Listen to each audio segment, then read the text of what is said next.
We'll begin here. A 3-year-old boy is being treated for serious injuries this morning after being run over by a car. This, according to officials with the Penobscot County Sheriff's Office. They say the incident happened in Lagrange yesterday afternoon. A family member was driving that car. Shortly after, family members did start to drive the child to the hospital. They were intercepted on their way, though, by a Maine Fire Marshal's office. The child was put into a cruiser to be taken to emergency personnel there. Ambulances were then staged at different locations to get that child the fastest care possible. He was ultimately taken to Eastern Maine Medical Center for treatment.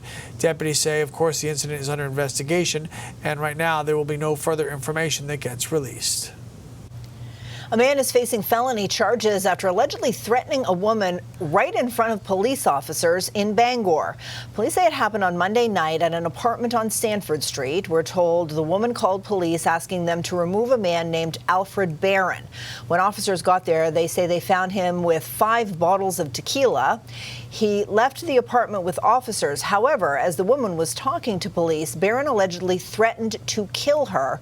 Police arrested him and took him to the Penobscot County Jail. He's being charged with violating conditions of release and terrorizing. The National Drive Sober campaign is happening through Labor Day. The enforcement effort started about a week ago. Police in Windham sharing some numbers from enforcement just this past Saturday, where police say they stopped 71 vehicles just that day. 3 people were arrested, charged with operating under the influence. A team from 9 law enforcement agencies took part in this effort, and they say more enforcement efforts are planned throughout all of Cumberland County. We're learning some more details about the man who died when his plane crashed off the coast of Bristol about a week ago. John Hall was from New Hampshire. He had a long history with Wentworth Douglas Hospital in Dover. We have been told leaders shared a message with staff, writing in part, "John was, by every account, an extraordinary person and colleague." Staff also say they will remember him as a dedicated healthcare provider, mentor, and veteran who spent more than 2 decades caring for patients. Officials with the FAA say a preliminary investigation shows the small plane experienced engine trouble before the crash. It was headed from Brunswick to Knox County Regional Airport when it went down. Officials with the Lincoln County Sheriff's Office say Hall's son, who was the second person in the plane, is expected to make a full recovery. Residents of Stockton Springs and Prospect now have another way to receive health care. The town's ambulance service recently rolled out a community paramedicine program. It allows EMS crews to provide non-emergency care at residents' homes. The paramedicine director tells us that when referred, they can take people's vitals, draw blood, and provide safety checks. She also says it helps increase access to health care, especially in an area with an aging population. Sometimes people can't get rides there or doctor's appointments.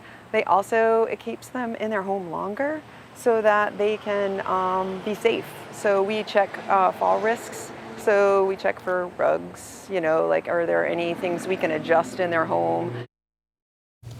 And Amy Drinkwater says that they also plan to expand the staff as the program becomes more popular. Operating rooms at Central Maine Medical Center are remaining open. Officials from the hospital say this comes after the discovery of an issue that they had on Friday. A spokesperson tells us that the state discovered a mechanical issue that involved the equipment that's used to sterilize specific tools. Officials with Central Maine Medical Center said that they made the decision to divert certain cases while they work on fixing that issue. They did want to clarify, though, not every procedure requires the impacted sterilization process, so they are working to fix everything as soon as they can. Today, the legislature's Health Coverage Committee is holding a public hearing on the closure of the labor and delivery unit at Lincoln Hospital in Damariscotta. The committee says it will focus on the challenges that led to the decision and possible solutions. The meeting starts at 10 a.m. at the Cross Building in Augusta. You can find a link to attend remotely on the legislature's website. Also happening today, the legislature's Health Coverage Committee is holding a public hearing on the closure of the labor and delivery unit at Lincoln Hospital in Damariscotta. The Maine Health Board of Trustees voted to close that unit earlier this month. Birthing services are being transferred to Midcoast Hospital in Brunswick. That'll happen in December. Today, the committee says it will focus on the challenges that led to this decision, as well as some possible solutions. That hearing begins 10 a.m. at the Cross Building in Augusta. You can find a link to attend remotely by going to the state legislature's website.